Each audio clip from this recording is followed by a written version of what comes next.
É uma alegria muito grande podermos estar mais uma vez com você para o Encontro com a Palavra. Este programa é parte de uma série de estudos de todos os livros da Bíblia. Nós já estudamos todos os livros do Velho Testamento, os 4 evangelhos e o livro de Atos, o único livro histórico do Novo Testamento. No programa de hoje iniciaremos outra divisão do Novo Testamento, as epístolas e as cartas do apóstolo Paulo.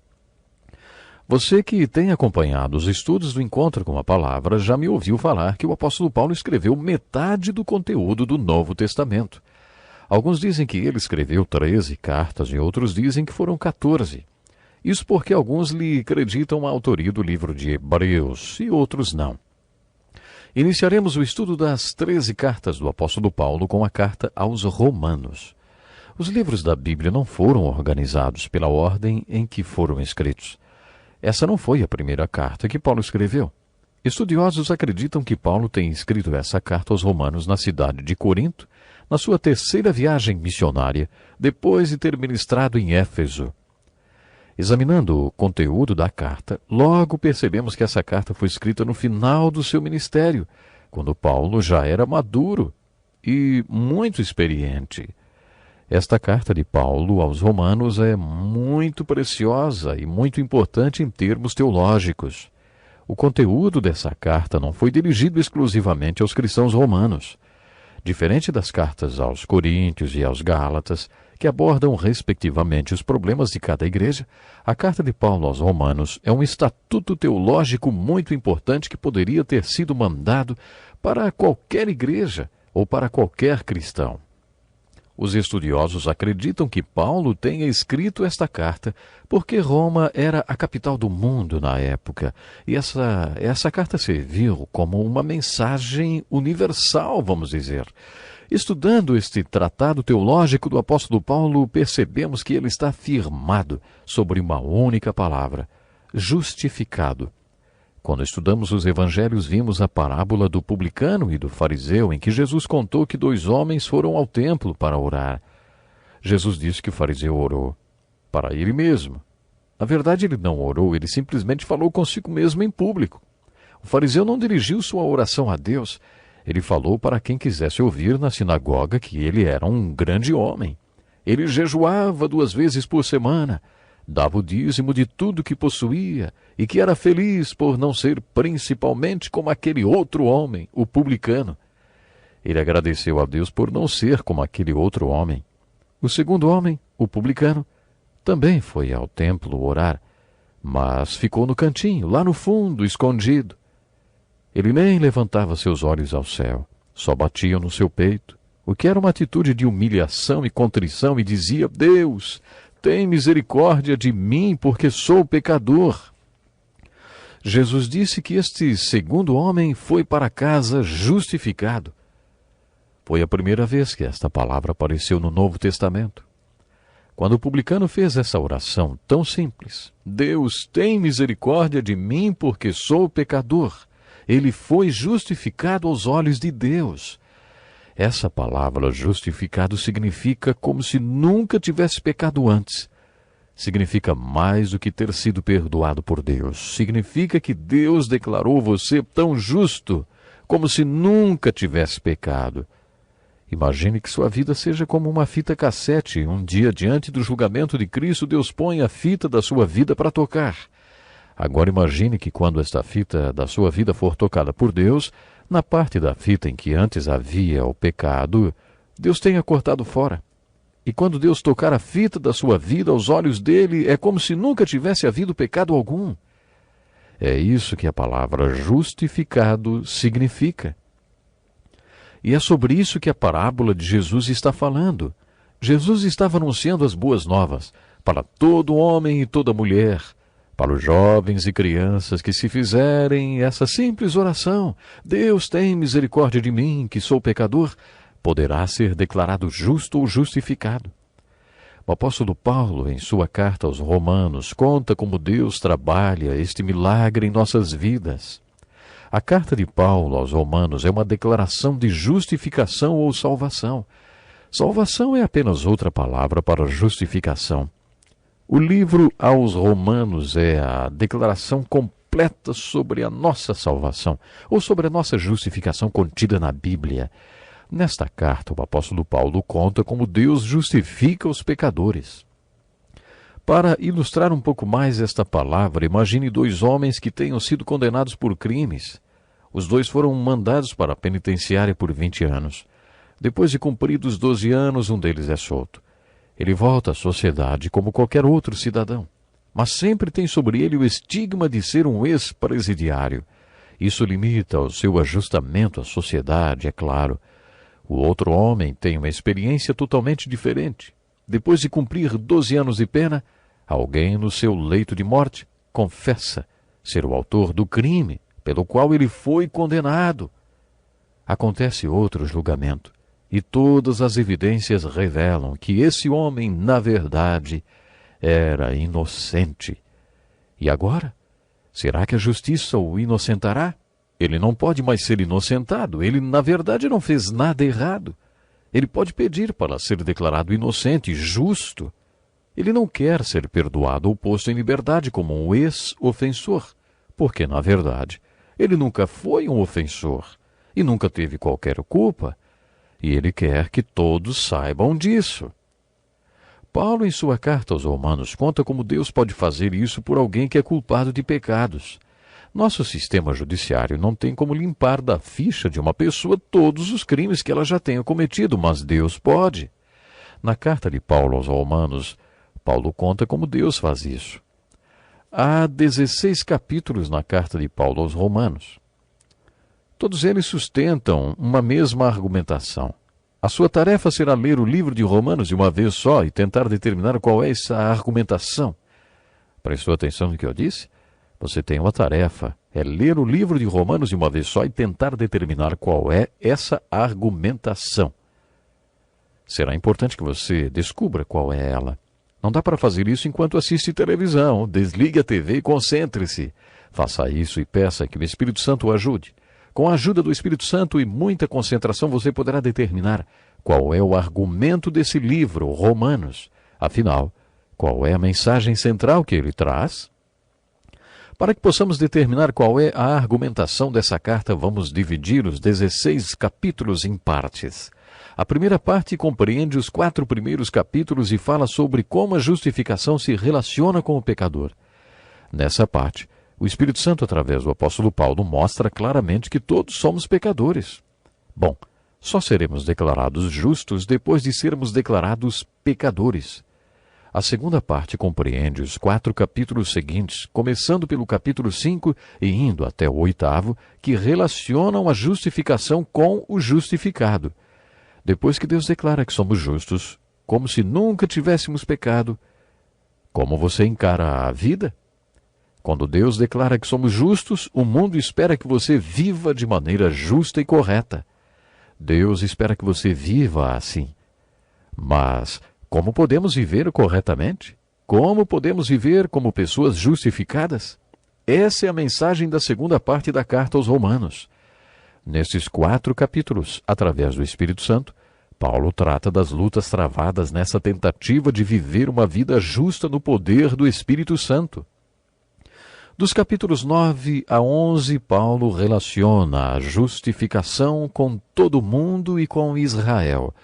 Estes capítulos são os 3 mais importantes da Bíblia na questão referente a esta profecia bíblica. Quando estudamos as profecias, nos perguntamos o que pode acontecer. Perguntas como: Deus tem um plano de consumação da história da humanidade? São impossíveis de ser evitadas essas perguntas. Deus tem um plano de consumação da história? Esses 3 capítulos tratam desta questão. Já estudamos os profetas e vimos que Deus realmente tem um plano.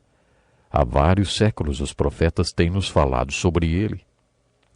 Os apóstolos também falam sobre os planos de Deus para a consumação da história da humanidade nas epístolas do Novo Testamento. 3 dos mais importantes capítulos sobre este assunto são o 9, o 10 e o 11 da carta aos Romanos. Neles, Paulo fala que Israel é a chave para o que vai acontecer no mundo. Se você quiser saber o que vai acontecer no mundo, de acordo com as profecias bíblicas, mantenha seus olhos em Israel. Nestes 3 capítulos, Paulo fala que Israel é um exemplo de eleição, de que Deus escolhe pessoas para serem salvas. Se você acha que não é assim, porque isso não seria justo, responda-me o que você faz com o Velho Testamento. É basicamente sobre disso que o Velho Testamento fala. O Velho Testamento nos conta que havia muitas nações na história antiga, mas Deus escolheu apenas uma.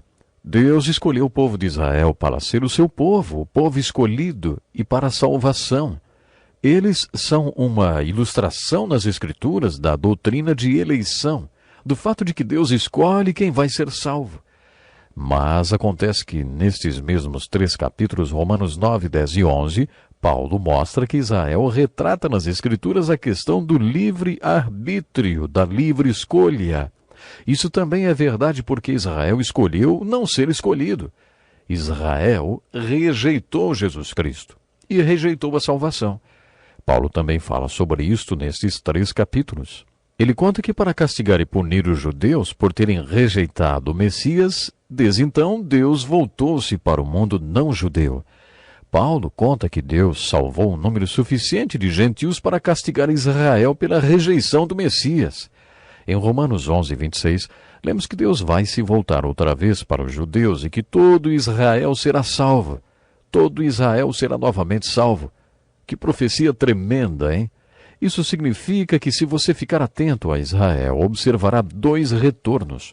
Um retorno geográfico de Israel para a sua terra, o que nós presenciamos agora nos nossos tempos. As profecias do Velho Testamento referentes a este retorno foram cumpridas na nossa geração, na Terra Santa. Mas os profetas que fizeram essas profecias sobre o retorno geográfico de Israel também profetizaram o retorno de Israel para Deus. Nos capítulos 9, 10 e 11 da carta aos Romanos, Paulo profetiza o retorno espiritual de Israel para o seu Deus. O retorno para a sua terra já aconteceu. Bom, nós temos que encerrar o programa de hoje, mas quero desafiá-lo a ser um estudante das profecias bíblicas. Isso é importante. Até o próximo programa. Bem-vindo ao Encontro com a Palavra. Esse programa é parte de um estudo dividido em 360 programas que abrange todos os livros da Bíblia. Aqueles que têm acompanhado nossas aulas desde o livro de Gênesis já estudaram todos os livros do Velho Testamento e os 5 primeiros livros do Novo Testamento, os Evangelhos e o livro de Atos, o livro histórico do Novo Testamento. Iniciamos no último programa uma nova divisão do Novo Testamento, as cartas do apóstolo Paulo. No último programa tivemos uma visão geral da carta de Paulo aos Romanos e comentamos sobre a doutrina central ensinada por Paulo nesse livro, ou seja, a justificação. Os capítulos 12 a 16 desta carta falam sobre as aplicações práticas dos ensinos de Paulo. Existe um padrão nesta carta que descobriremos juntos. Cada uma das cartas de Paulo divide-se em 2 partes. A primeira parte refere-se ao ensino propriamente dito, a segunda, a aplicação. Primeiro temos a doutrina e depois a parte prática. Uma carta de 6 capítulos terá 3 dedicados ao ensino e 3 à aplicação. Às vezes a carta poderá ter 3/3 dedicados ao ensino e 1/3 à aplicação. Observe que essa divisão nas cartas de Paulo é constante. A aplicação começa sempre com a palavra portanto. Quando você encontrar esta palavra em uma de suas cartas, pare e observe por que esta palavra está lá. Geralmente a palavra portanto introduzirá a seção prática da carta. É como se, enquanto Paulo estivesse dando uma palestra, alguém perguntasse, e daí, Paulo? E então Paulo dissesse, e daí? Eu vou dizer o que muda para você. É nesse momento que encontramos a palavra portanto. É o início da parte dedicada à aplicação do seu ensinamento. No programa anterior, falamos que a carta de Paulo aos Romanos pode ser dividida em 4 partes. Hoje vamos enfocar a primeira parte, dos capítulos 1 a 4, onde Paulo fala sobre o conceito de justificação para um pecador.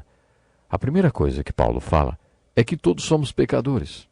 Uma vez ouvi a história de um pastor de uma igreja anglicana de uma região nobre de Londres. Uma menina de rua foi parar no seu escritório, bateu a porta e, Quando ele abriu, ficou espantado ao ver aquela menininha mal vestida na sua frente. Ela lhe disse: Pastor, minha mãe está morrendo e ela quer que o senhor a faça entrar. O pastor respondeu: Desculpe, eu não entendi.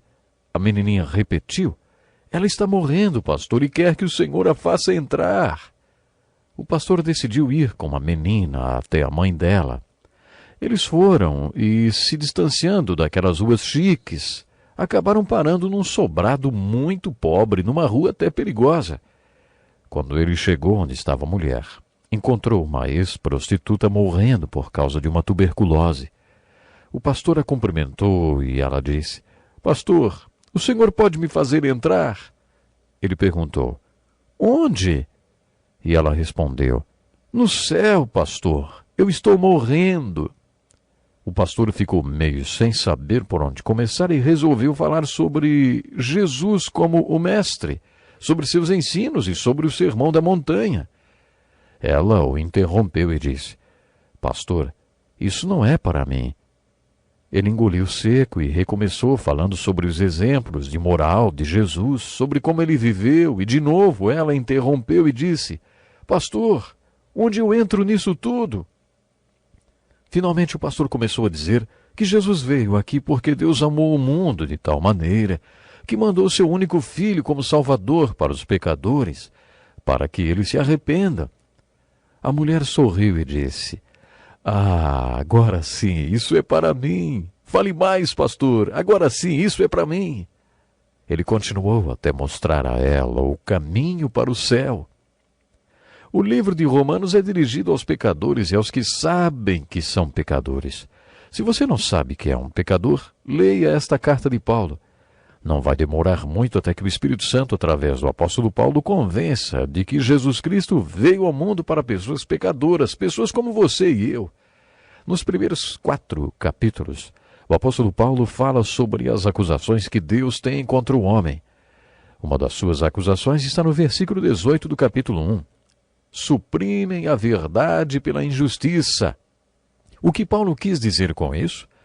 Que os pecadores seguram a verdade e abafam a verdade, porque deliberadamente querem justificar seu estilo de vida injusto. Ou seja, eles decidiram como querem viver, e toda vez que Deus tenta mostrar sua verdade, eles a eliminam. Eles não querem ver a verdade sobre como deve ser o comportamento humano que Deus quer lhes mostrar.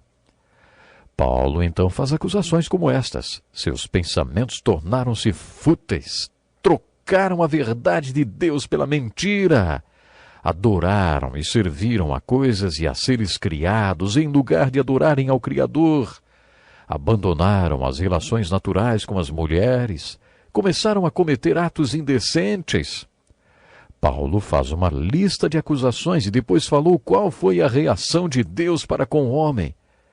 Paulo cita 3 vezes: Deus os entregou, Deus os entregou, Deus os entregou. Ler esta parte da carta aos Romanos é como ler o livro de Gênesis.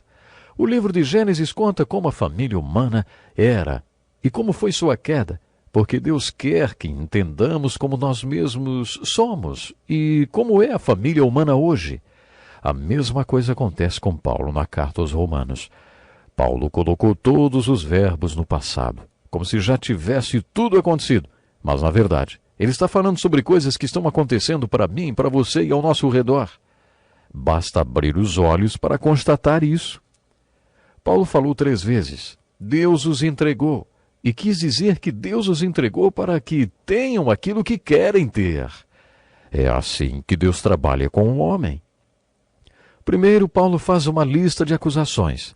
Depois, uma lista das respostas de Deus ao homem. O homem sempre deseja 3 coisas, e Deus fez o homem como criaturas com livre arbítrio, isto é, com direito de escolher. Deus entregou o homem às suas próprias vontades e desejos. Deus escreveu um plano de vida para você, como se tudo estivesse no índice de um livro. Lá está a lista de conteúdos da sua vida, correspondentes aos planos de Deus para a sua vida. Mas chega um momento em que Deus entrega a caneta para nós e diz: bom, pode continuar a história do jeito que você quiser, porque a vida é sua. E você é uma criatura com livre escolha. Você terá que viver com as consequências da sua escolha, mas pode escolher à vontade. É por isso que Paulo diz: Deus os entregou. No primeiro capítulo, quando Paulo dá a má notícia de que somos pecadores, ele mostra os resultados desta livre escolha: lesbianismo e homossexualismo. Paulo usa a expressão toda sorte de injustiça. O que será isso? Você está preparado para ouvir? Vamos a elas. Inveja, homicídio, engano e malícia. Homens inimigos de Deus, insolentes, arrogantes e presunçosos. Insensatos, desleais, sem amor pela família, implacáveis. E por aí vai. Você já viu alguém perder a cabeça? Depois que Paulo citou as acusações e as respostas de Deus para o homem, ele começou a relatar os resultados disso tudo na vida do homem. Paulo fez uma lista de consequências para a família humana, resultantes do fato do homem ter escolhido o seu próprio caminho. Ele mostrou como o pecado era e como ele é. Neste primeiro capítulo, Paulo também fala sobre como Deus é. Ele está dizendo que Deus é justo e tem um padrão absoluto do que é certo. E mais, Deus não tolera a injustiça. Deus é justo e puro e exige que suas criaturas sejam também. Isso nos revela duas características do caráter e do comportamento de Deus: justiça e ira. Não gostamos muito de ver a expressão da ira de Deus. Um sermão ou uma aula sobre a ira de Deus não dá muito ibope, não. Quando estudamos os profetas, vimos um pouco do conceito da ira de Deus. Naquela ocasião, eu disse que a ira de Deus é uma atitude permanente e consistente de santidade em relação à não santidade, que pode estar destruindo o objeto do amor de Deus. Ou ainda, podemos acrescentar outra definição. A ira de Deus é a reação aniquilante da santidade absoluta de Deus em relação à não santidade. Ou ainda, a ira de Deus é a reação destruidora de um Deus amoroso contra o que estiver destruindo o que é objeto do seu amor. Você está lembrado de quando estudamos o profeta Sofonias? Eu usei essa mesma ilustração. Um homem sempre muito equilibrado e um pai amoroso. E outro homem perverso que estuprou e matou a filhinha de 7 anos daquele homem. Quando trouxeram o autor dessa crueldade para dentro da delegacia, foi necessário que todos os policiais presentes segurassem aquele pai calmo e amoroso, para evitar que ele caísse em cima do homem perverso que tinha acabado com o objeto do seu amor de pai. Tem pessoas com personalidade bem calma e gentil, mas essas pessoas, quando veem as pessoas que amam sendo feridas ou atacadas, não controlam suas emoções. E Deus? Será que Deus é assim também? Será que Deus também é levado por suas emoções? Todos nós gostamos de pensar que Deus é amor, e Ele realmente é. A Bíblia afirma que a essência de Deus é amor. Mas será que Deus é só amor? O que Deus é capaz de fazer quando o objeto do seu amor, alguém a quem Ele ama, está sendo destruído? Será que a ira também cabe em Deus, mesmo Ele sendo o amor? O que será que Deus sente quando vê aqueles a quem ama sendo destruídos ou prejudicados? O que Deus é capaz de fazer com aqueles que estão ameaçando destruir o objeto do seu amor? É sobre isso que trata o primeiro capítulo desta carta de Paulo aos Romanos. Paulo anuncia o Evangelho e as boas novas sobre Jesus. Paulo anuncia as boas novas de que, através de Jesus Cristo, Deus pode declarar o pecador justo e inocente. E quando fala sobre isso, ele revela duas características de Deus.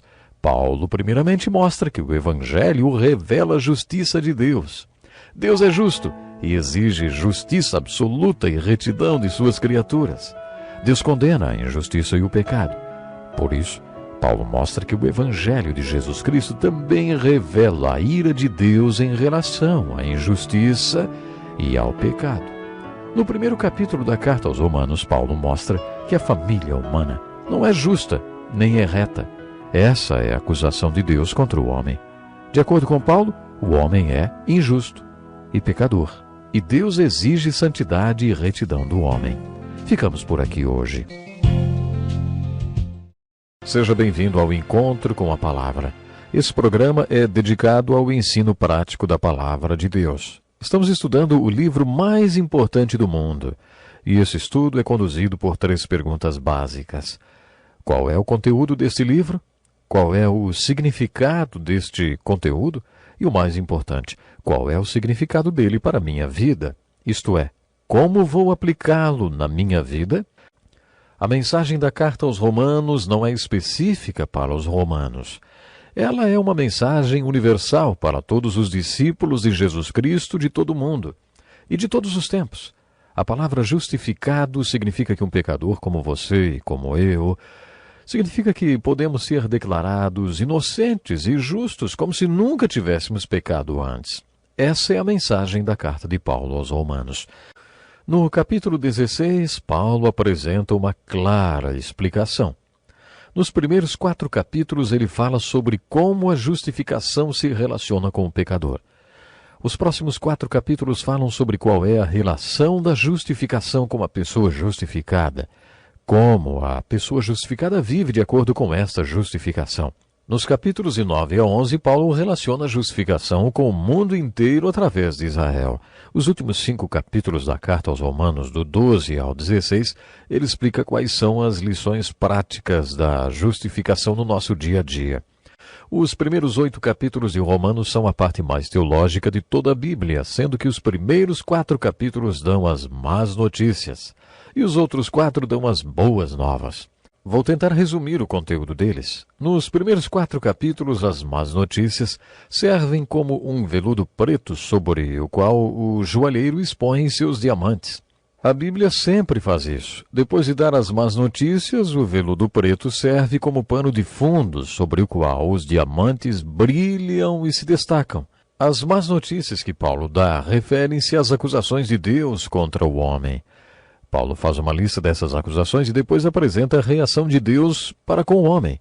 Paulo conta que Deus entregou os homens, desistiu deles, deixou o homem seguir o seu próprio caminho e suas próprias escolhas.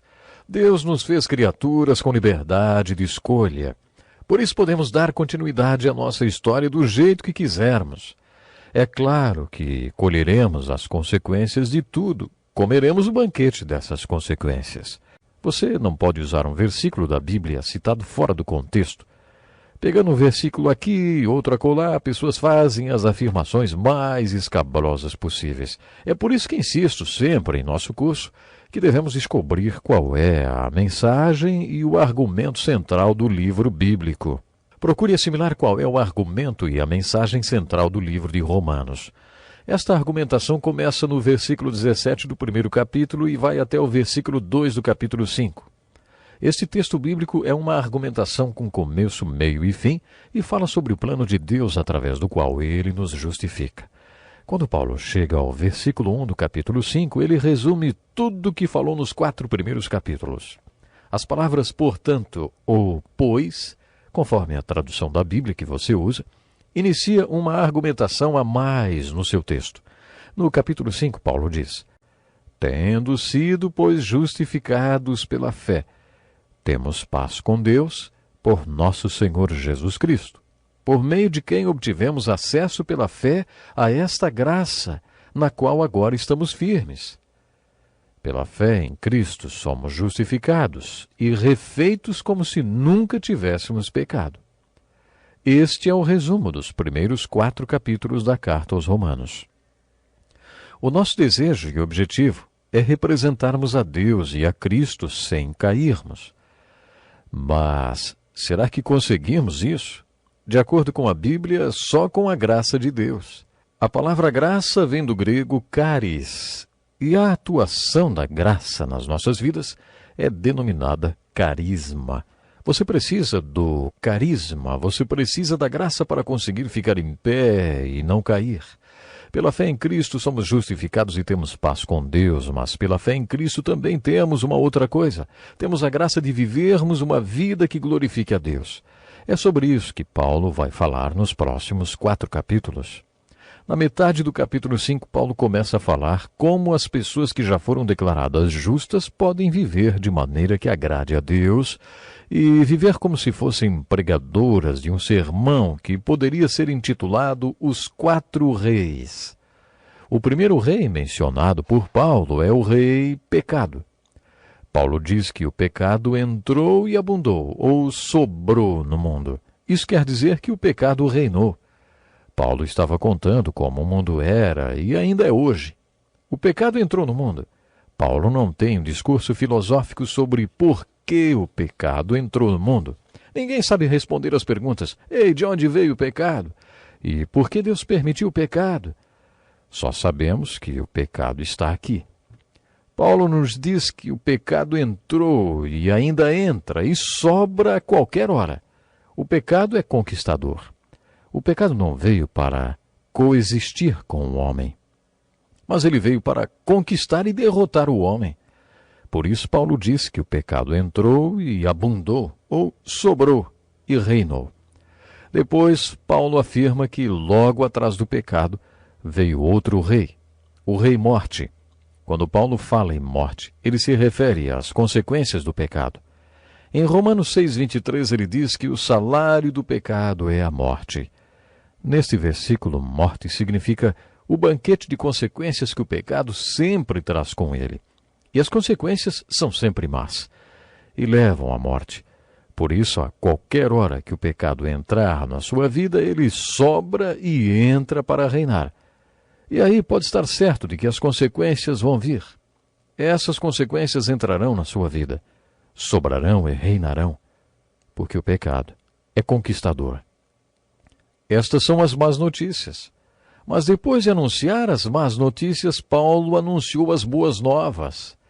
E as boas novas são que existe um terceiro rei que entra na sua vida, sobra, e o seu nome é Jesus Cristo.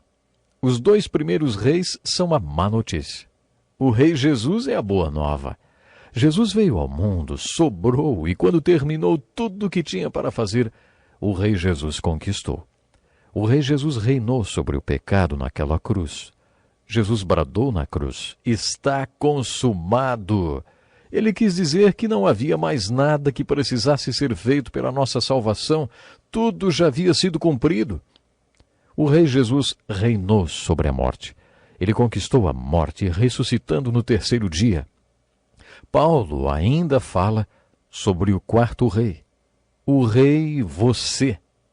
Você entra em Cristo pela fé, você sobra em Cristo pela fé. Jesus Cristo disse: eu vim para que tenham vida e a tenham em abundância. Preste atenção no versículo 17 do capítulo 5 de Romanos. Diz assim: se pela transgressão de um só a morte reinou por meio dele, muito mais aqueles que recebem de Deus a imensa provisão da graça e a dádiva da justiça reinarão em vida por meio de um único homem, Jesus Cristo. Em outras palavras, é possível que você se torne um conquistador e entre em Cristo pela fé, de forma que sobre em Cristo e então reine em vida através de Cristo. Paulo dá as más notícias. O rei pecado é vencedor e destrói sua vida. A consequência do pecado é a morte. As boas notícias são: Jesus Cristo é vencedor. Ele foi conquistador e é ainda hoje. Ele reina e você pode entrar nele de forma que reine através dele. Você pode ser vencedor. Essa é a mensagem dos capítulos 5, 6, 7 e 8 da carta de Paulo aos Romanos. Paulo, entretanto, não ignora a luta que envolve tornar-se vencedor em Jesus Cristo. Nos capítulos 7 e 8, ele fala sobre 4 leis espirituais. Se você quer aprender a ser vencedor e conquistador através de Cristo, precisa aprender essas 4 leis espirituais. No final do capítulo 7, Paulo menciona a primeira lei espiritual, a lei de Deus, que se refere às Escrituras. A Bíblia é a lei de Deus e um grande milagre. A palavra de Deus faz muitas coisas. Ela nos dá o dom da fé, é uma semente incorruptível que gera vida espiritual em nós. A palavra de Deus é o agente da nossa regeneração. E a palavra de Deus é poderosa. No capítulo 7, Paulo afirma que a lei de Deus revelará outra lei nas nossas vidas, a lei do pecado e da morte, o que significa a lei do pecado e suas consequências. Uma das coisas que muitos de nós faz toda manhã é olhar-se no espelho. O espelho reflete o desastre em que estamos. Cabelos emaranhados e cara toda amassada. Essa é a função do espelho, mostrar que desastre você está. Depois de se olhar no espelho, você começa a dar uma melhoradinha.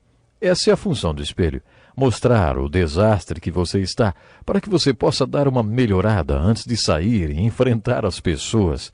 O primeiro capítulo do livro de Tiago também fala sobre isso e diz que a palavra de Deus é como um espelho. Uma das funções da palavra de Deus é nos mostrar o desastre em que estamos. A palavra de Deus é nosso espelho espiritual. Conheço um pastor que há muitos anos foi pregar no Japão. Naquela viagem, pregou para um grupo de mulheres numa região rural chamada Takamatsu. Uma das mulheres teve uma palavra muito esclarecedora. Já faz uma hora que estamos aqui estudando as Escrituras e ouvindo a palavra de Deus. Assim como a luz entra por essa janela e revela sujeira nos seus vidros, a palavra de Deus está me mostrando a sujeira na minha vida e me faz sentir tão miserável que estou quase arrependida de ter vindo aqui e de ter trazido todas essas mulheres comigo. Ela estava realmente tocada, porque a palavra de Deus estava revelando o pecado que ela tinha na sua vida. Enquanto ela falava, o pastor orava, pedindo uma palavra do Senhor para ela. O pastor já tinha falado como todas elas eram muito bonitas, e disse que o espelho funciona como a palavra de Deus, mostrando quais são as melhorias que você pode fazer na sua aparência antes de se mostrar às outras pessoas. Essa é a função do espelho. Quem vai querer ficar sem ele, hein? Quando o pastor disse isso, então elas entenderam qual é a função da palavra de Deus. A lei de Deus revela a lei do pecado. No capítulo 8 de Romanos, Paulo fala de mais uma lei, a lei do Espírito de vida em Cristo. Paulo afirma que essas são as boas novas. A lei do Espírito de vida em Cristo pode nos libertar da lei do pecado e da morte. Sempre me intrigou como é possível que um avião 747 tão pesado, depois de atingir certa velocidade na pista, possa erguer-se no ar. Num dado momento, a lei da aerodinâmica supera a lei da gravidade e, nessa hora, o avião decola. Nos capítulos 7 e 8 de Romanos, Paulo nos fala que existe a lei espiritual da gravidade, a lei do pecado e da morte. A lei de Deus nos revela que a lei do pecado e da morte está operante em nossa vida.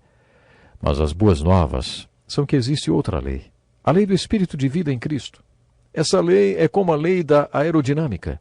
Ela supera a lei do pecado e da morte e possibilita que sejamos elevados acima do pecado e de todas as consequências dele. Se isso é verdade, por que tantos crentes gastam tanto tempo no chão espiritual e não decolam, hein? Por que tantos parecem nunca superar a lei do pecado e da morte? Por que tantos não decolam? Por que tantos não sabem aplicar a lei do Espírito de vida em Cristo que pode nos libertar da lei do pecado e da morte? No capítulo 8 de Romanos, Paulo apresenta a quarta lei espiritual, a lei da disposição mental. Diz assim o versículo 5: Quem vive segundo a carne tem a mente voltada para o que a carne deseja. Mas quem vive de acordo com o Espírito tem a mente voltada para o que o Espírito deseja. A mentalidade da carne é morte, mas a mentalidade do Espírito é vida e paz. O que Paulo quer dizer por mente voltada ou mentalidade? Se você entrar num vestiário de um time antes do jogo, vai encontrar todos os jogadores concentrados, mentalizando o jogo, preparando-se mentalmente para a partida. Isso também acontece no jogo da vida. Um navio parte para o leste e outro para o oeste, sob a força do mesmo vento. É o destino traçado e não a força do vento que faz cada um chegar ao seu porto. A Bíblia tem muito a nos falar sobre disposição mental, mas hoje temos que ficar por aqui. Até o próximo programa. É uma alegria muito grande poder estar chegando mais uma vez até você com um encontro com a palavra. Bem-vindo! Este programa é dedicado ao estudo da Bíblia toda, observando um livro de cada vez. É uma bênção para todos nós ter você conosco. Nossa oração é para que o Espírito Santo fale com você nesse tempo em que estaremos juntos. Em nosso último programa fizemos algumas considerações sobre alguns versículos que estão entre os mais importantes de toda a Bíblia. Depois de suas revelações inspiradas acerca das verdades do Evangelho, Paulo escreveu: Ó profundidade da riqueza, da sabedoria e do conhecimento de Deus! Quão insondáveis são os seus juízos e inescrutáveis os seus caminhos! Quem conheceu a mente do Senhor? Ou quem foi o seu conselheiro? Quem primeiro lhe deu para que ele o recompense? Pois dele, por ele, para ele são todas as coisas. A ele seja glória para sempre. Amém.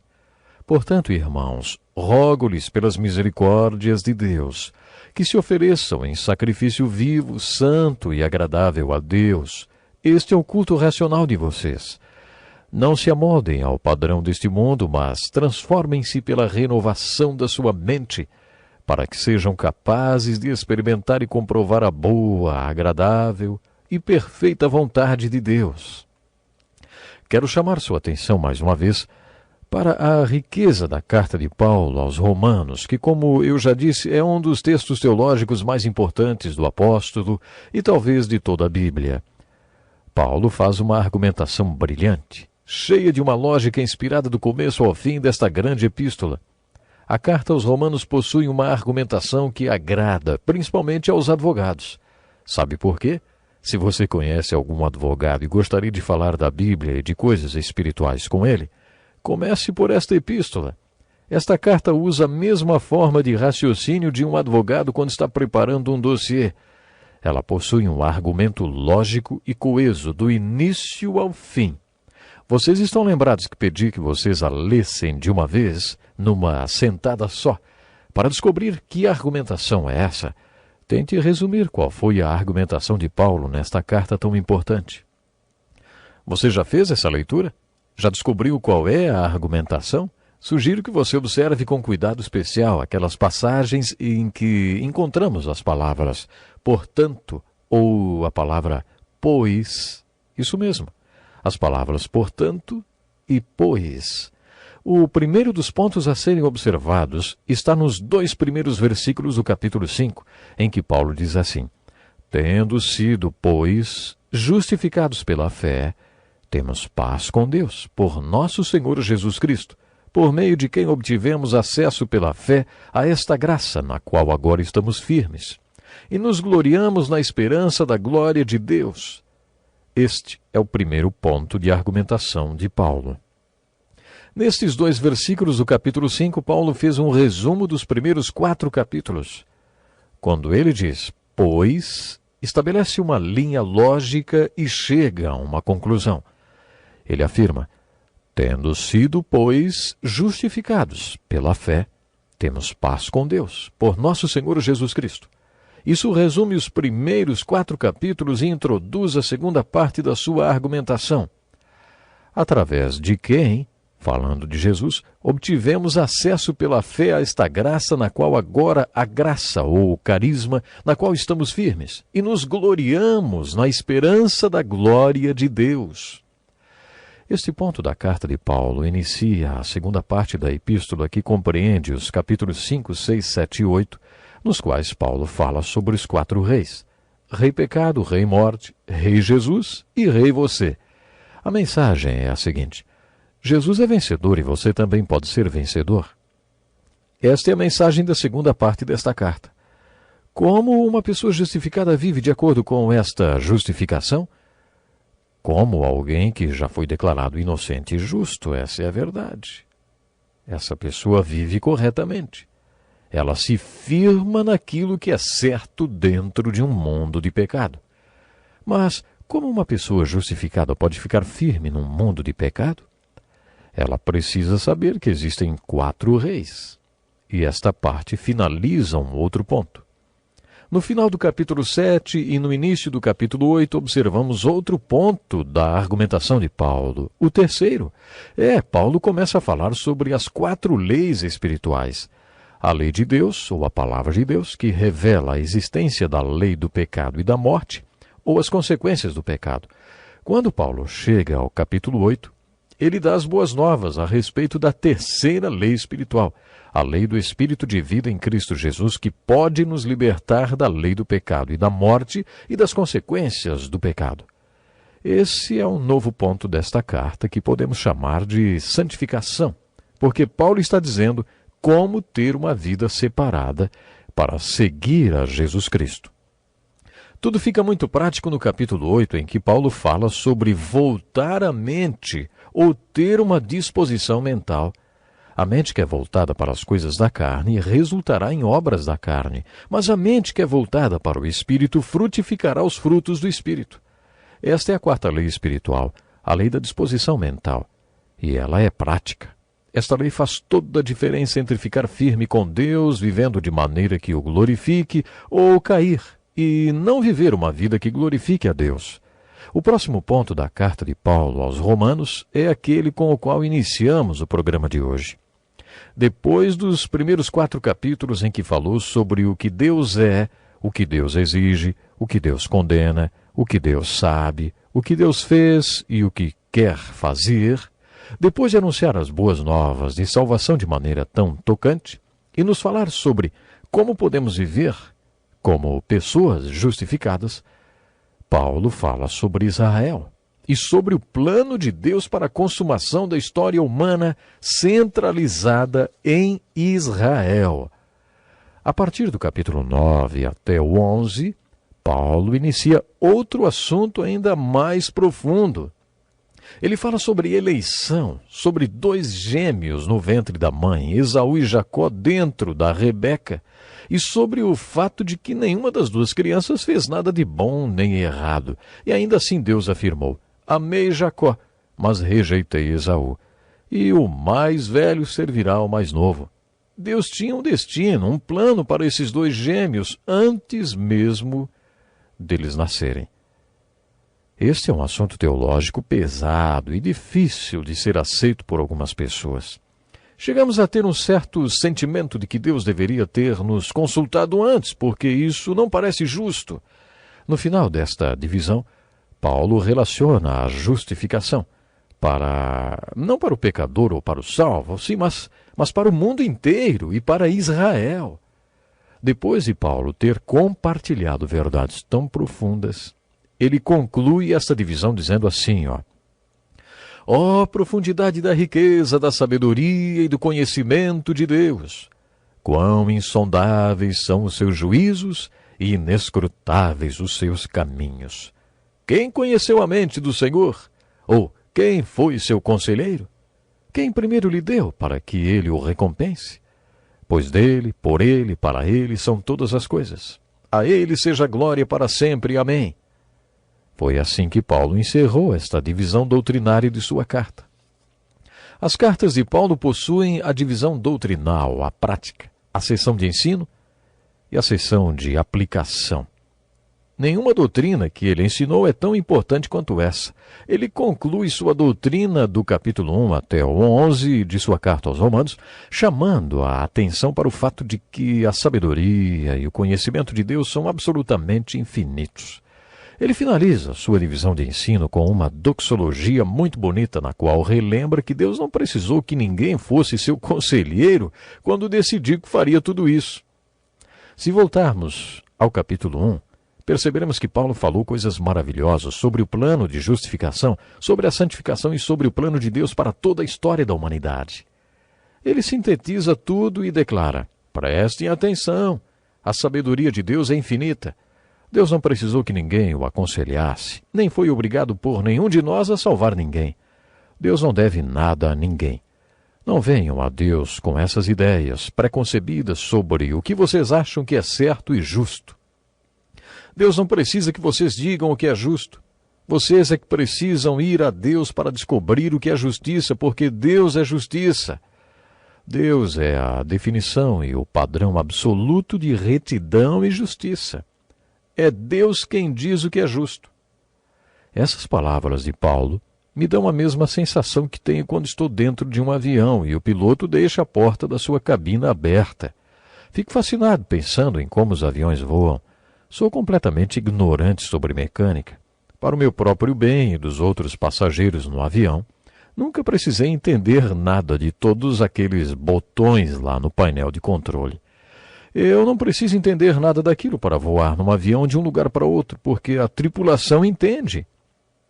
Quando as Escrituras falam sobre eleição, por exemplo, que Deus escolheu Jacó e não escolheu Esaú, que Deus escolheu Israel e não escolheu Edom ou qualquer outra nação, é como se Deus deixasse a porta da sua cabine um pouquinho aberta.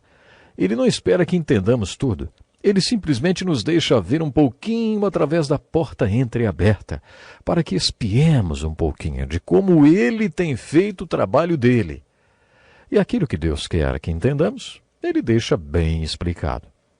Em Deuteronômio 29:29, Moisés afirma que as coisas encobertas pertencem ao Senhor, ao nosso Deus, mas as reveladas pertencem a nós e aos nossos filhos para sempre. Deus deixou mandamentos nas Escrituras que não são complexos nem complicados. Eles são bem claros. Não tente entender as coisas secretas. Junte-se a Paulo e adore a Deus com essa doxologia do capítulo 11, versículo 33. Adore a Deus por sua sabedoria inescrutável. Observe a conclusão dessa doxologia no versículo 36. Pois dele, por ele, para ele são todas as coisas. A ele seja glória para sempre. Amém. Portanto, e aí está a palavra portanto, mais uma vez. Irmãos, rogo-lhes pelas misericórdias de Deus, que se ofereçam a Ele em sacrifício vivo, santo e agradável a Deus. Este é o culto racional de vocês. Ao final desta obra doutrinária, Paulo fez 3 declarações a respeito de Deus. Ele diz que Deus é a fonte de todas as coisas. Uma observação muito profunda, pois dele são todas as coisas. Infelizmente, nós precisamos ficar por aqui agora, mas no próximo programa tem mais. Até lá. Seja bem-vindo ao Encontro com a Palavra. Estamos estudando a carta de Paulo aos Romanos e terminamos nosso último programa com as palavras com que Paulo encerra a divisão de ensino da carta aos Romanos e inicia a divisão prática da carta. Portanto, irmãos, rogo-lhes pelas misericórdias de Deus que se ofereçam em sacrifício vivo, santo e agradável a Deus.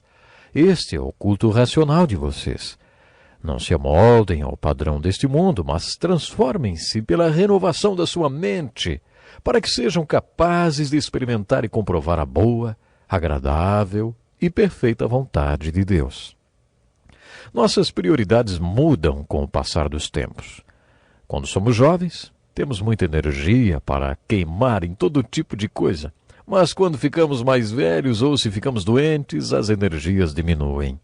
Ore e peça a Deus sabedoria para usar sua energia, porque ela um dia vai diminuir, hein?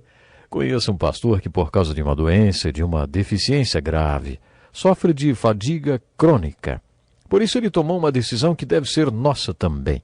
Não quero usar minha energia em nenhum projeto que não venha de Deus, que não tenha o poder de Deus e que não seja para a glória de Deus. É assim que devemos estabelecer nossas prioridades. Se Deus não for a fonte de um projeto, eu não vou querer me entregar a Ele, porque eu, de mim mesmo, não tenho energias para levá-lo adiante.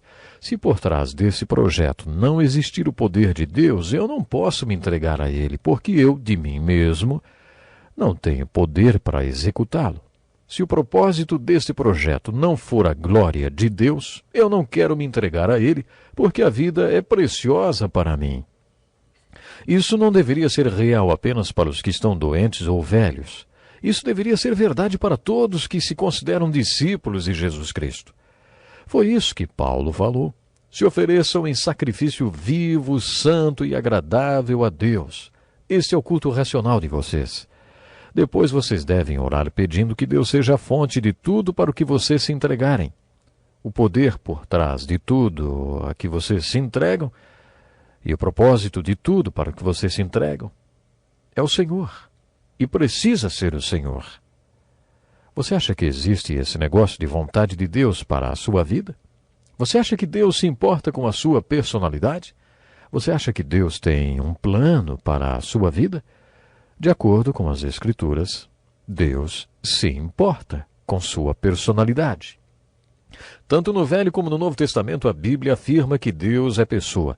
Tanto no Velho como no Novo Testamento, Deus é nosso pastor. No Novo Testamento, Deus é nosso Pai. A Bíblia nos ensina a aclamarmos Abba Pai, que significa meu paizinho. De acordo com o Novo Testamento, devemos ter um relacionamento pessoal com Deus. As Escrituras afirmam que Jesus sabe até quantos são os fios de cabelos da nossa cabeça. Ele nos conhece pessoal e individualmente. No Salmo 139, um dos meus salmos preferidos, Davi conta que Deus já conhecia todos os dias das nossas vidas antes mesmo de termos nascido. Você acredita nisso? O apóstolo Paulo acreditava. Inspirado pelo Espírito Santo, Paulo afirmou que pôde ver, na prática, como é bom o plano de Deus para as nossas vidas. É um grande engano achar que Deus vai acabar com sua vida se você se entregar a Ele.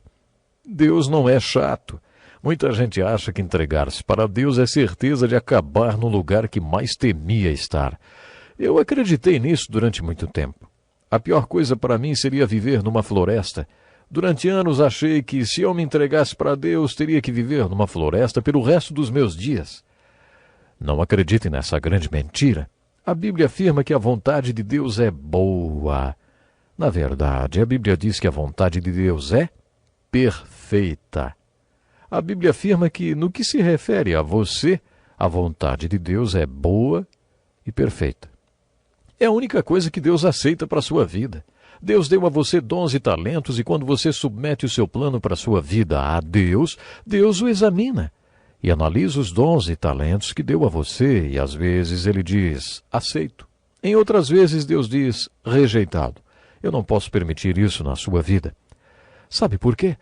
Porque existe a vontade de Deus para a sua vida que é boa, agradável e perfeita. E o mais importante de tudo isso é que você pode ficar sabendo qual ela é. Neste texto, Paulo conta como podemos saber qual é a vontade de Deus para nossas vidas. De acordo com Paulo, para conhecer a vontade de Deus para a nossa vida, devemos seguir 3 passos. Primeiro, estar centrado em Deus. Foi isso que Paulo quis dizer com a doxologia no final do capítulo 11. Conscientize-se de que Deus é fonte de tudo, o poder por trás de tudo e o propósito para tudo. Por isso você deve estar centrado em Deus. O segundo passo para conhecer a vontade de Deus para a sua vida é comprometer-se com Deus. Você precisa submeter sua própria vontade à vontade de Deus. Para que a sua vontade e a vontade de Deus estejam em alinhamento, você precisa estar sujeito à vontade de Deus. Uma das perguntas que os pastores mais ouvem é: ei, pastor, como eu descubro qual é a vontade de Deus para a minha vida? Depois de 40 anos tentando encontrar a melhor resposta para esta pergunta, eu cheguei à conclusão que é a seguinte: a maior dificuldade em conhecer a vontade de Deus não está na vontade de Deus, está na sua vontade. Quando você se propõe a conhecer a vontade de Deus, a sua própria vontade é um dos seus maiores obstáculos. João, no capítulo 7, versículo 17, deixou registrado o seguinte princípio de Jesus: se alguém decidir fazer a vontade de Deus, descobrirá. Eu acredito nisso. Se Deus perceber que em seu coração existe um compromisso e uma vontade de conhecer a vontade de Deus para a sua vida, Ele a revelará para você. Muitas pessoas passam a vida sem saber qual é a vontade de Deus para elas. Mesmo se Deus a escrevesse com letras imensas no meio do céu, ainda assim essas pessoas não enxergariam. E se enxergassem, não obedeceriam. Então, para que Deus vai revelar a sua vontade se Ele sabe que a pessoa jamais vai obedecê-la? Por isso, se você quer experimentar a boa, agradável e perfeita vontade de Deus para a sua vida, fique centrado e comprometido com Deus. O terceiro passo para que você conheça a vontade de Deus para a sua vida é ser convertido por Deus. Na verdade, sua atitude é passiva. E é assim que Paulo finaliza sua argumentação falando sobre ser transformado pela renovação da mente. Quando Jesus disse que temos que nascer de novo, ele estava dizendo que temos que ter uma experiência na qual a nossa atitude é passiva e a de Deus é ativa. Jesus declarou que essa experiência é obrigatória. O seu nascimento natural ou físico exigiu alguma atitude sua. Você foi responsável por alguma parte desse processo? Foram necessárias algumas explicações do obstetra para que você pudesse desempenhar a sua parte e as coisas acontecessem lá dentro do ventre da sua mamãe? Claro que não. Ninguém precisou explicar nada, ninguém precisou dizer nada. Não houve nenhuma atitude sua, não. Durante o seu nascimento, sua participação foi passiva. Ele simplesmente aconteceu para você. Ou seja, você nasceu. Podemos dizer a mesma coisa em relação ao nascimento espiritual. Quando Paulo nos orienta a estarmos centrados em Deus, ele está nos desafiando a exercer um papel ativo, a submeter nossa vontade a Deus. Isso é uma coisa que você escolhe fazer. Mas tem uma parte na qual a participação de Deus é crucial. Mas transformem-se pela renovação da sua mente. Sabe, os caminhos de Deus não são os seus caminhos, e os pensamentos de Deus não são os seus pensamentos. Existe uma grande diferença entre a maneira como você pensa e faz as coisas e a maneira como Deus pensa e faz as coisas. Isaías, no capítulo 55, diz que essa diferença é imensa. Como os céus são mais altos do que a terra, também os caminhos do Senhor são mais altos do que os nossos caminhos. Por isso, para chegar a conhecer a vontade de Deus para a sua vida, você precisa antes ter passado por uma experiência, a renovação da sua mente. Você terá que ser transformado pela renovação da sua mente. Então você verá quais são os pensamentos de Deus para você e como Deus quer trabalhar em você e através de você. Baseados em Romanos capítulo 12, versículos 1 e 2, podemos afirmar que você vai experimentar e viver a boa, agradável e perfeita vontade de Deus quando você for convertido por Deus. Por isso, esteja centrado em Deus, esteja comprometido com Deus, seja moldado por Deus. Paulo escreveu: não se amoldem ao padrão deste mundo. Muitos de nós têm uma tendência a se conformar com as coisas. Mesmo que os jovens aparentemente sejam inconformados, eles são grandes conformistas. Quando eu estava no colégio, todo mundo só me via com uma jaqueta de couro e calça jeans. Esse era o uniforme dos meus tempos de escola. Isso era o que todo mundo usava, inclusive eu, porque eu estava conforme todos os inconformados. Mas sabe, é bom que a gente tenha no nosso íntimo este desejo de ser diferente, porque é isso que Deus quer de nós, que sejamos diferentes. Quando nascemos, Deus coloca uma tendência em cada um de nós para sermos rebeldes santificados. Em outra tradução da Bíblia, ao invés de amoldar, a palavra usada foi conformar. A ordem de Paulo foi assim traduzida: não vos conformeis com este século. Por isso, não seja como todo mundo é. Não deixe que o mundo molde você. Antes, amolde-se e seja conforme o que Jesus Cristo é. Ele pode fazer com que você se amolde à vontade de Deus para a sua vida. Isso fará de você um inconformado com o mundo e com os valores deste século. Depois de fazer essa aplicação, Paulo apresenta um novo ensinamento que resumi e parafraseei dessa maneira: seja confirmado em Deus. No capítulo 12, Paulo continua falando sobre os dons espirituais. Veremos mais sobre esse assunto na carta de Paulo aos Coríntios, principalmente no capítulo 12. Vamos recapitular. Nessa parte do livro de Romanos, Paulo nos exorta a sermos centrados em Deus, comprometidos com Deus, convertidos por Deus, moldados por Deus e confirmados em Deus. Paulo está nos mandando descobrir quais são os dons que Deus nos deu e nos mandando devolver esses dons para Ele. Os dons que Deus deu a você pertencem a Ele. Quando você entrega esses dons a Deus, eles o levam ao centro da vontade de Deus e você descobre o que Deus quer que você faça. Ficamos por aqui hoje. Até o próximo programa. Bem-vindo ao programa Encontro com a Palavra. É um grande privilégio estudar a Bíblia com você. Nosso estudo já nos trouxe ao Novo Testamento e a carta do apóstolo Paulo aos discípulos de Jesus Cristo em Roma. No último programa finalizamos o estudo da divisão teológica desta carta. Os primeiros 11 capítulos da carta de Paulo aos Romanos constituem-se no documento teológico mais importante das Escrituras no Novo Testamento. Depois de finalizar esta parte teológica de sua carta, que é fiel ao conteúdo de todas as suas outras cartas do Novo Testamento, Paulo inicia a parte prática ou de aplicação de todo aquele conteúdo teológico.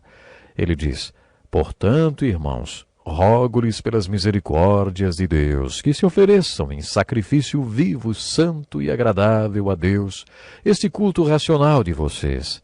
Não se amoldem ao padrão deste mundo, mas transformem-se pela renovação da sua mente, para que sejam capazes de experimentar e comprovar a boa, agradável e perfeita vontade de Deus. Foi assim que o apóstolo Paulo iniciou esta nova divisão de sua carta, que é um estatuto teológico de extrema importância para a nossa salvação.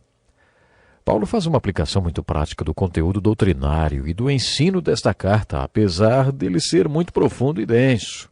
Como já dissemos, todas as cartas de Paulo dividem-se em duas partes: a parte doutrinária de ensino e a parte de aplicação. Nesta parte prática, descobrimos que Paulo nos exorta a aplicarmos todas as verdades que ele compartilhou conosco. Deus em primeiro lugar e nós em segundo. Paulo nos exorta a aplicarmos este ensino no corpo de Cristo, na igreja da qual fazemos parte. Depois ele nos exorta a aplicarmos este ensino no nosso sistema de governo. E por último, no capítulo 15, Paulo nos exorta a aplicarmos todas as verdades do livro de Romanos no mundo. Vamos agora começar o estudo destas aplicações. Paulo nos diz para estarmos centrados em Deus e percebemos que Ele é a fonte de tudo. Deus é o poder por trás de tudo, e a glória de Deus é o propósito de tudo. Mas como aplicar tudo isso em nossas vidas, hein? Descobrir qual é a boa, agradável e perfeita vontade de Deus é resultado de todo o ensino de Paulo nesta carta. Além de falar sobre a vontade de Deus para nossas vidas no capítulo 12, Paulo também tem muito a nos ensinar sobre os dons espirituais. Ele listou vários dons, e na sua carta aos Coríntios deu mais detalhes sobre esse assunto. Mas, se você comparar os dons que Paulo citou nessa carta e aquele citado na carta aos Coríntios e na carta aos Efésios, vai concluir que a lista toda tem cerca de 20 ou 21 dons. É importante que saibamos que todos esses dons são realizados pelo mesmo e único Espírito.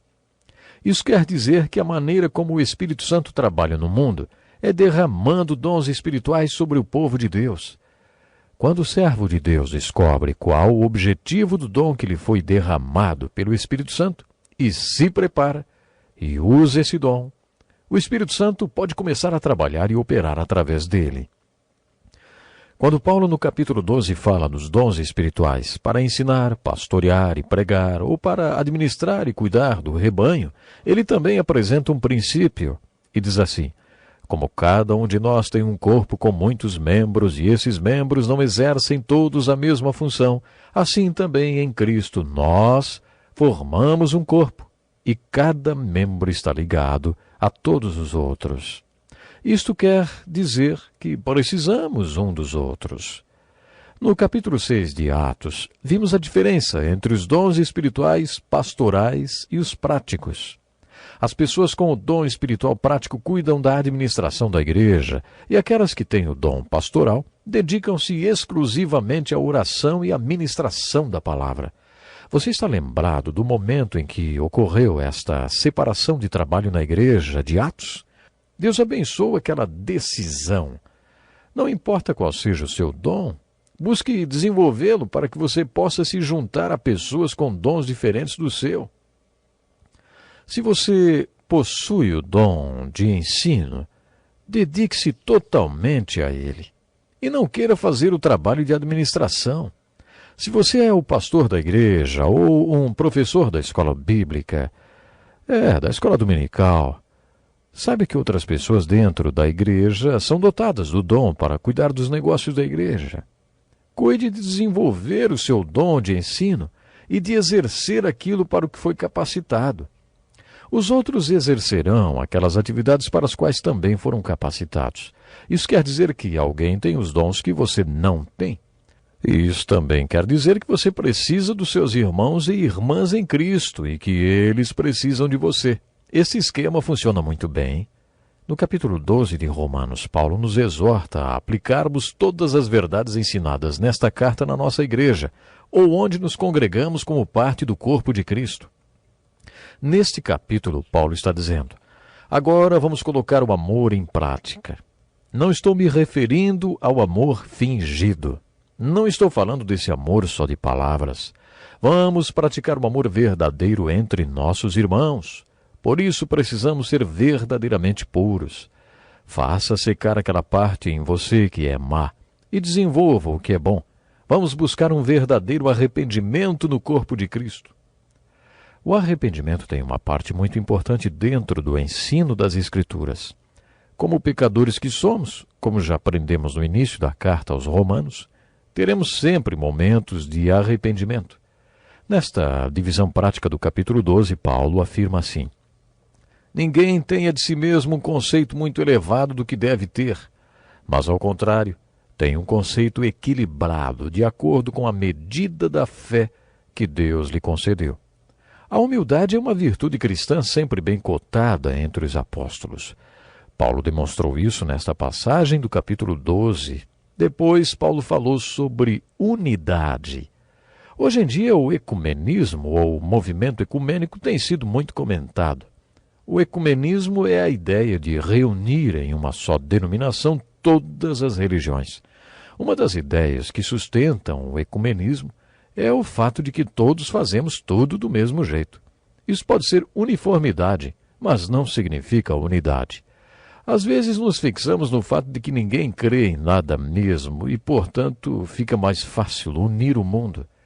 Ninguém mais acredita no que acreditava antes e por isso fica fácil unir todo mundo. Mas o ecumenismo do qual Paulo fala nessa carta, esse é um ecumenismo verdadeiro, baseado no fato de que todos somos membros da mesma família, todos somos um em Cristo e membros de uma única família. Quando Paulo disse: dediquem-se uns aos outros com amor fraternal, ele se referiu à afeição verdadeira que existe entre irmãos. Vamos viver em harmonia uns com os outros? A seguir ele disse: compartilhem o que vocês têm com os santos em suas necessidades. E Paulo ainda cita a hospitalidade como um dom espiritual. Hospitalidade significa mais do que ser hospitaleiro. No original grego significa buscar ou perseguir as pessoas com amor. Essa é uma parte muito prática da aplicação de Paulo. Paulo falou também sobre ter uma mesma atitude uns para com os outros. Nunca lhes falte o zelo, sejam fervorosos no espírito, sirvam ao Senhor. O apóstolo Paulo sabia quais eram as suas prioridades e, por isso, servia ao Senhor com zelo. Acho que tem muita gente que diz: já fiz milhões de coisas, mas não levei nenhuma delas a sério. Tentamos fazer um monte de coisas e acabamos não fazendo nada. Foi isso que Paulo quis dizer com nunca lhes falte o zelo, sejam fervorosos no espírito, sirvam ao Senhor. Depois Paulo falou sobre ter a motivação verdadeira, sobre testemunho, oração e fé. Eu não disse que a aplicação que Paulo fez era muito prática, apesar da parte de ensino ser teologicamente muito densa. A partir do capítulo 12, a carta de Paulo aos Romanos torna-se muito prática. A aplicação do Evangelho nesta carta enfatiza a vida cotidiana. No capítulo 14, Paulo fala sobre como podemos aplicar as verdades da carta aos Romanos no corpo de Cristo, do qual somos membros. Você já deve ter ouvido que viver com os santos no céu será uma glória, mas viver aqui na terra com aqueles que conhecemos, aí é outra história. Neste capítulo, descobrimos que Paulo nunca tinha ido à igreja em Roma, mas conhecia as pessoas daquela igreja e sabia que havia muita discussão entre seus discípulos.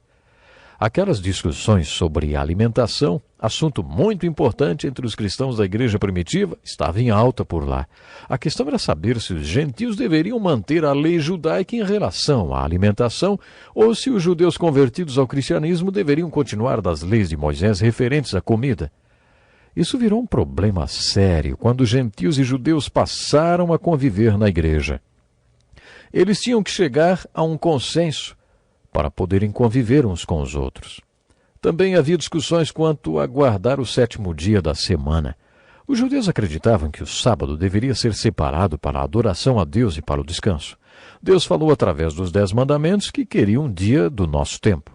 É importante perceber que os apóstolos que eram judeus trocaram o dia do Senhor de sábado para o 1º dia da semana, quando o Senhor ressuscitou, e o chamavam de Sabat, mesmo não sendo mais o sábado. Este era um dos motivos de discussão. Foi a ressurreição de Jesus Cristo que levou os apóstolos a trocarem o Sabat para o 1º dia da semana. A igreja primitiva reunia judeus com todos os seus costumes judaicos e gentios que jamais tinham separado o 7º dia para adoração. Esses argumentavam que o 1º dia da semana era muito especial, mas o que contava mesmo era o espírito da lei, o princípio sabático. Por isso eles achavam mais significativo separar o 1º dia da semana, que hoje é o nosso Sabat, ou o nosso dia do Senhor. Mas para outras pessoas todos os dias eram iguais. Acompanhe comigo as palavras de Paulo. Ele diz: há quem considere um dia mais sagrado que outro, há quem considere iguais todos os dias. Cada um deve estar plenamente convicto em sua própria mente. Aquele que considera um dia como especial, para o Senhor, assim o faz. Você percebe o motivo das discussões naquela igreja? Eles também discutiam sobre o que beber. Os discípulos tinham sérias discussões sobre o problema da bebida. No capítulo 14 de Romanos, Paulo trata deste e de outros problemas e sua argumentação assemelha-se à que ele usou em sua carta aos Coríntios. Bom, nós precisamos ficar por aqui. Pense nisso e que Deus possa lhe dar muitas bênçãos. Até o próximo programa. Seja muito bem-vindo ao programa Encontro com a Palavra. Nós estamos estudando a carta de Paulo aos cristãos em Roma e no último programa comentamos o capítulo 14, que trata das discussões entre os discípulos daquela igreja. Diante de todas as divergências entre os discípulos em Roma, Paulo propôs a seguinte postura para cada um deles. Cada um deve estar plenamente convicto em sua própria mente. Aquele que considera um dia como especial, para o Senhor o faz. Se Paulo estivesse tratando de questões como roubo ou assassinato, ele não teria dito isso, porque existe um mandamento de Deus a respeito disso e fim de papo. Mas ele tem outra atitude, porque a questão não era pão, pão, queijo, queijo. Era uma questão difícil de se estabelecer o que era certo ou errado. Os 10 mandamentos definem branco e preto, certo e errado. Mas para as questões daquela igreja não existia o certo e o errado, o preto e o branco. Eram questões acinzentadas, vamos dizer assim. E para lidar com essas questões acinzentadas, Paulo diz que é importante que cada um esteja plenamente convicto em sua própria mente. Ele dizendo isso, que se tratava de uma questão de consciência, na verdade. A consciência é aquela voz interior que diz isso é certo ou isso é errado. De onde vem a consciência? Na maioria das vezes, a consciência é resultado daquilo que aprendemos. A consciência é uma resposta condicionada. Quando eu era pequeno, meus pais eram muito legalistas e viviam de acordo com uma lista de pode e não pode. Para eles não existia esse negócio de meio certo ou acinzentado, não. Tudo era preto no branco, certo ou errado. Para mim, o não pode deles era tão proibido quanto o não matarás ou o não roubarás dos mandamentos. Por exemplo, eles nunca compravam nada, nem liam os jornais aos domingos, porque era o dia santo, o dia do Senhor. E hoje mesmo, já sendo um homem crescido, totalmente independente, distante dos meus pais e de tudo que eles falavam, se leio algum jornal no domingo, uma vozinha aparece na minha consciência, é verdade. E aí eu guardo o jornal de domingo e pego para ler na segunda-feira. Isso não quer dizer que seja errado ler jornal aos domingos. Só que eu fui ensinado assim. Paulo não estava dizendo que devemos seguir cegamente a consciência. Paulo estava dizendo que é melhor ouvirmos nossa consciência, e se ela diz que alguma coisa é errada, não devemos ir contra ela. Devemos agir conforme nossa consciência. Isso quer dizer que os judeus tinham o direito de continuar com seus costumes referentes a tipos de comida e a consagração de dias. Estas coisas se referiam à tradição religiosa deles. Paulo vai um pouco além do capítulo 14 de Romanos, quando diz que cada um deve estar plenamente convicto em sua própria mente. Existe uma diferença entre consciência e convicção. A convicção é o resultado da maneira como o Espírito Santo convence você sobre o certo e o errado. A convicção não é uma questão do que ensinaram para você. A convicção é o resultado daquilo que você acha que o Espírito Santo está lhe convencendo. E sabe, o Espírito Santo não convence todo mundo da mesma maneira. A gente acha que é isso que ele deveria fazer. É por isso que, se temos convicção de alguma coisa a respeito destas áreas acinzentadas da vida, montamos um livrinho com todos os pode e não pode e anunciamos para todo mundo. Aqui está a lista dos pode e não pode, e todo mundo tem que obedecer. Não é isso que Paulo nos mandou fazer. Por um lado, Paulo diz: como alguém que está no Senhor Jesus, tenho plena convicção de que nenhum alimento é por si mesmo impuro, a não ser para quem assim o considere. Para ele é impuro. Ao mesmo tempo, ele também diz: é melhor não comer carne, nem beber vinho, nem fazer qualquer outra coisa que leve seu irmão a cair. Paulo também tratou da questão da consideração pelo irmão. Em outras palavras, ele reforçou o conceito de que ninguém é uma ilha, ninguém vive só para si mesmo, nem morre para si mesmo. Por isso devemos ter consideração com outros em tudo que fazemos. Nunca podemos esquecer que o que fazemos pode afetar outras pessoas. Eu estudei numa escola evangélica que não era permitido tocar um certo tipo de música que eu gostava muito. Eu tinha muitos discos daquele tipo de música que eu queria ouvir, mas havia uma regra que dizia que eu não podia fazer aquilo. Eu achava aquela regra ridícula e ouvia meus discos do mesmo jeito. Havia 5 dormitórios no alojamento e, numa noite, um dos colegas me chamou no corredor.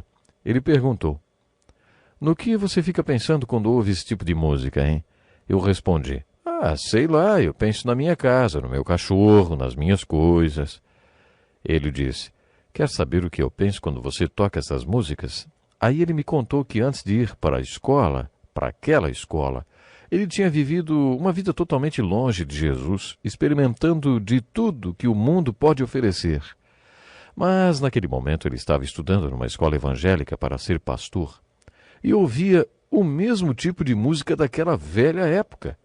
A mesma música que me fazia pensar na minha casa, fazia aquele rapaz lembrar da vida que ele queria esquecer, da velha vida. Então ele me disse: eu gostaria que você tivesse consideração por mim e pelo esforço que eu estou fazendo para esquecer aquele tipo de vida que eu levava. Sabe, depois daquela conversa, eu não precisei mais de nenhuma regra me proibindo de tocar aquela música. Eu simplesmente parei de tocar. Eu parei de tocar não por causa da regra, mas em consideração ao meu colega. Depois que eu soube que ele estava tendo problemas porque aquela música o fazia lembrar da vida que ele queria esquecer, da velha vida que ele tinha levado, eu decidi que não precisava mais da regra. E nem daqueles discos. Eu simplesmente não precisava mais tocar aquela música em consideração ao meu colega. Portanto, quando Paulo aconselhou os discípulos de Roma, ele disse que a decisão deles deveria estar baseada na consciência e na convicção de cada um, e também na consideração pelo irmão. Mesmo que seu irmão esteja errado, mesmo que baseado na sua consciência e convicção, você não vê problemas em algo que seu irmão considere errado, de acordo com Paulo, mas a questão não é mais do que é certo ou do que é errado. A questão é: você ama ou não ama o seu irmão, hein? A sua atitude não pode causar a queda dele. Você deve fazer de tudo para que seu irmão cresça e se fortaleça na fé. Preste atenção no conselho de Paulo para resolver aquelas discussões. Se o seu irmão se entristece devido ao que você come, você já não está agindo por amor. Por causa da sua comida, não destrua seu irmão.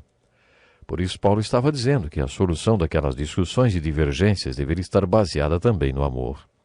Nos capítulos 12 e 14, Paulo falou muito sobre como aplicar todas as verdades contidas nesta carta dentro do corpo de Cristo. No capítulo 13, Paulo fez aplicação dessas verdades no relacionamento com as autoridades, isto é, com o governo. Todos os discípulos devem entender muito bem qual é a relação deles com o governo, com as autoridades. Você está lembrado do que Jesus disse quando foi interpelado a respeito do pagamento de impostos? Deem a César o que é de César e a Deus o que é de Deus. Com isso aprendemos que Deus nunca nos pedirá aquilo que é de César. Não teremos nenhum problema com isso. Mas, algumas vezes, César nos pedirá aquilo que é de Deus, e aí não poderemos satisfazê-lo.